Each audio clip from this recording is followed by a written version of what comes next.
Today, as we approach one of the most solemn holidays of the year, to offer my deepest and most sincere thanks to all the men and women who are so nobly and courageously wearing our uniform. Not only now, but in the past. All of these men and women deserve our most profound respect and admiration. We must never forget the price of our freedom is paid for by their sacrifice. And on this Memorial Day, our prayers are for their families and those who've fallen.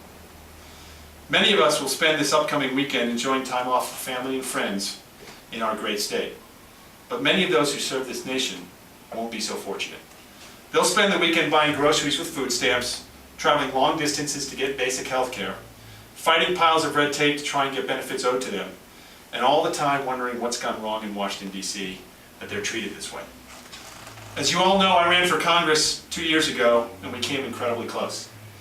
It was a tough night, but eventually things got back to normal. My wife went back to running her successful business. My eldest son, Ben, started high school. My youngest son, Aaron, loved having his daddy home. And I went back to doing what I do, which is starting small businesses and helping create jobs in the state of Wyoming. And most of all, my family and I waited. We waited for affordable health care coverage to be discussed. We waited for a sensible solution to Iraq. We waited for gas prices to come down.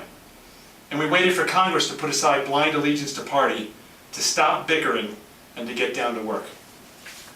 You know, 2 nights ago, I had the privilege of speaking with and listening to members of the American Legion of VFW posts up in Gillette, Wyoming. As you can imagine, they had a lot to say, but one theme kept coming on through. They told me over and over, they're tired of waiting for change, they're tired of waiting for leadership. And you know what? So am I. That's why this morning I filed again for Wyoming's lone seat in the U.S. House. Because the time is now for our leaders to stand up and show some backbone, to stop pandering to voters by not trusting us with the truth, and to stop insulting us by saying one thing, doing another, and hoping that no one's paying attention. We can't wait 2 more years for actual solutions to our most pressing problems, and the people of Wyoming are ready for an effective voice in Congress once again. I'll be that voice. But we can start doing some things right now.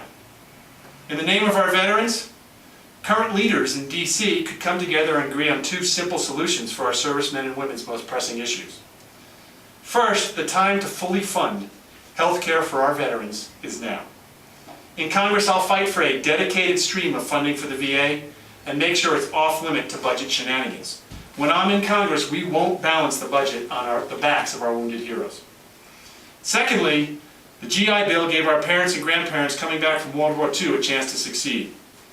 It's time we update this bill so that our sons and daughters returning from Iraq and Afghanistan have that same opportunity.